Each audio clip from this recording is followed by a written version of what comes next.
नमस्कार दोस्तों, स्वागत है आपका लफड़ाबाजी शो में, जहां हम आपको पूरी सप्ताह के सबसे बड़े और शॉकिंग लफड़ा दिखाते हैं। तो बिना देरी के शुरू करते हैं आज के एपिसोड को। फर्स्ट लफड़ा है एमिवे बंटाई और किंग का। अक्सर लोग आमने सामने मिलकर लड़ाई करते हैं, लेकिन हिप हॉप के दुनिया में ऐसा नहीं होता है। रैपर्स एक दूसरे से लड़ने के लिए मारपीट नहीं करते हैं, बल्कि डिस ट्रैक बनाते हैं। और अभी एमिवे किंग से लड़ने वाले हैं, मतलब डिस ट्रैक बनाने वाले हैं। तो इन दोनों का लफड़ा शुरू होता है 2 महीना पहले किंग के एक इंटरव्यू से, जहां किंग ने लेबल वर्सेस इंडिपेंडेंट आर्टिस्ट पर अपना ओपिनियन रखा था। उन्होंने कहा था लेबल वर्सेस इंडिपेंडेंट आर्टिस्ट एक अफवाह है। कुछ आर्टिस्टों ने खुद को आगे बढ़ाने के लिए ये अफवाह उड़ाया है। यह बात सीधे एमिवे बंटाई के दिल में लगा और उड़ता तीर ले लिया, क्योंकि एमिवे बंटाई एक इंडिपेंडेंट आर्टिस्ट है और आज तक किसी भी लेबल से पैसा नहीं लिए हैं। जिसके बाद किंग के बातों से गुस्सा होकर एमिवे लड़ाई करने चले जाते हैं, मतलब डिस्ट्रैक्ट बनाने। और अब जाकर किंग ने उस लड़ाई का रिप्लाई दिया है, वो भी 10 सेकेंड। अब क्या इससे देखकर एमिवे पीछे रहता, क्योंकि डेट चैनल को एक्टिव भी तो करना है।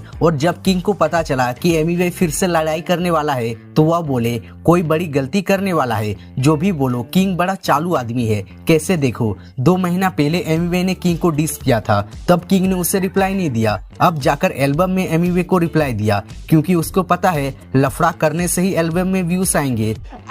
मेरी जान। लेकिन बोलते हैं ना कि एक जगह का एक ही किंग होता है, और एमिवे बंटाई डिस का किंग है। आगे देखते हैं उनका लफड़ा कहां तक चलता है। अगला लफड़ा आ रहा है एल्विस यादव और एक इन्फ्लुएंसर का, रेंटिंग गोला, जिनका 5 लाख फॉलोअर्स हैं और उनका काम सिर्फ लोगों को ट्रोल करना, मजाक उड़ाना है। इसी काम को करते हुए उन्होंने पीएम मोदी का मजाक उड़ाया। दरअसल संसद का एक वीडियो वायरल जा रहा था, जिसमें ब्लू बकेट बीच में रखा था, क्योंकि छत से पानी लीक हो रहा था। सरकार भी गजब कर रही है, बाहर पेपर लीक हो रहा है और अंदर पानी लीक हो रहा है। अब तो कुछ करो भाई, कब तक यह सब देखना पड़ेगा। इसी को लेकर रेंटिंग जी ने पीएम मोदी का मजाक उड़ाया था। आप वह वीडियो देखिए। मित्रों, दिल्ली में बरसात हो रही है, तो रिमाइंडर देना था कि नई संसद बिल्डिंग में नीले रंग की बाल्टी रखवा देना।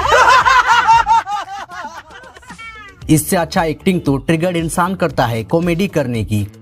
मुझे क्यों तोड़ा? कुछ भी कहो, आवाज में मर्द वाली बात तो है। अब कोई पीएम मोदी का मजाक उड़ाएगा तो कट्टर बीजेपी एल्विस यादव कुछ नहीं कहेंगे, ऐसा हो सकता है। उन्होंने भी मजाक का बदला मजाक से ले लिया। एल्विस यादव ने रेंटिंग गोला के आवाज और बोलने के तरीका का मजाक उड़ाते हुए कहा, मैं LGBTQ का सपोर्ट करता हूँ। जिसके रिप्लाई में गोलू जी सॉरी अच्छा बात नहीं है।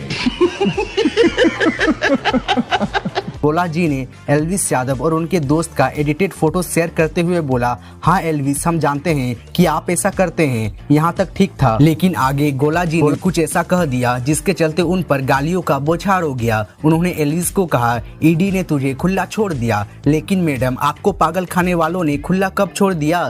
किसी के केस को लेकर मजाक उड़ाना बहुत गलत है, और वो केस जो उन पर अभी तक साबित भी नहीं हुआ है कि सच है या झूठ है। अगला तमाशा आ रहा है एक पति पत्नी का, जो काफी शॉकिंग है। मैं खुद सुनकर हैरान रह गया। तो यह किस्सा ताइवान के एक आदमी का है, जिसने कोर्ट में अपनी पत्नी से परेशान होकर तलाक फाइल कर दिया है। उसने बताया कि उसकी पत्नी उससे बातचीत करने के लिए पैसे मांगती है। जैसे पति कोई बात पूछता है तो वह बात बताने से पहले पैसे लेती है, फिर बात बताती है। दोनों की शादी 2014 में हुई थी और उनके 2 बच्चे भी हैं। 2014 से 2020 तक सब ठीक था, लेकिन 2021 से उसने हर बार शारीरिक संबंध बनाने या उससे बातचीत करने के लिए पैसे मांगना शुरू कर दिया। इसलिए भाई, जब भी शादी करो तो देख लेना लड़की पहले क्या काम करती थी, नहीं तो लेने के देने पड़ जाएंगे। तो वह बेचारा आदमी क्या करता, हर बार जब वह सेक्स करना चाहता था या उससे बातचीत करना चाहता था तो वह $15 यानी 1200 देना शुरू कर दिया। लेकिन इस बार उसने परेशान होकर कोर्ट में तलाक फाइल कर दिया, और कोर्ट ने उसकी दुख भरी कहानी सुनकर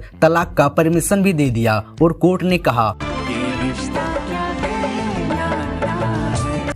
कोर्ट ने कहा यह रिश्ता को ठंडा और ठीक करना काफी मुश्किल था। चलिए अब कुछ सीरियस लफड़ा पर बात करते हैं। विनेश फोगाट का डिस्क्वालीफाई होना, इससे न सिर्फ उनका सपना टूटा है, बल्कि इससे पूरे भारत का सपना टूट गया है। उन्हें इसलिए ओलंपिक से बाहर कर दिया गया क्योंकि उनका वजन 100 ग्राम ज्यादा था। दरअसल फाइनल के लिए खिलाड़ी का वजन 50 किलो होना होता है, लेकिन फाइनल के एक दिन पहले उन्हें पता लगता है कि उनका वजन 52 किलो हो गया है। लेकिन वह फिर भी हार नहीं मानी। उन्होंने बाल कटवाए, नाखून कटवाई, शरीर से खून निकाला, फिर भी उनका वजन 100 ग्राम ज्यादा निकल गया, जिससे वह डिस्क्वालीफाई हो गई। लेकिन इसी पेरिस ओलंपिक का दोगलापन देखो, जो अभी रूल इज रूल कर रहा है, जिसने एक आदमी को महिला डिक्लेयर कर दिया और उसे महिला कैटेगरी में खेलने के लिए अलाउ कर दिया। वही दूसरी तरफ विनेश फोगाट, जिसने वर्ल्ड चैंपियन को हराकर अपना टैलेंट दिखाया और उसे मात्र 100 ग्राम के लिए बाहर कर दिया। आप लोगों का इस बारे में क्या राय है, कमेंट में बताइए। और आप लोगों को बांग्लादेश में हिंदुओं के साथ क्या हो रहा है,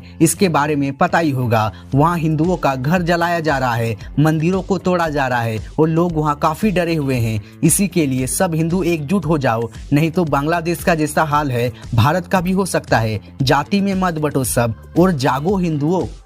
लोगों को हमारी बातें कुछ दिन पहले बुरा लगती थी कि हम हिंदू हिंदू की बात करते हैं, हम शायद टीआरपी चाहते हैं। सच ये है कि हम आपको जगाने की बात कर रहे हैं। ये बांग्लादेश का जो हाल है, ये भारत का नाम। इसलिए जागो हिंदू, जागो एकता की तरफ जागो, भागो मत, वरना तुम्हें बांग्लादेशियों की तरह तुम्हें भी देश छोड़ना। तो दोस्तों, ये थे इस हफ्ते के सबसे बड़े लफड़े। अगर आपको ये एपिसोड पसंद आया हो तो लाइक करें, शेयर करें और चैनल को सब्सक्राइब करें और कमेंट में बताइए कि आपको कौन सा लफड़ा मस्त और शॉकिंग लगा। और मिलते हैं अगले एपिसोड में नए लफड़े के साथ। और पता है ना, जहाँ लफड़ा होगा वहाँ लफड़ा गाय होगा।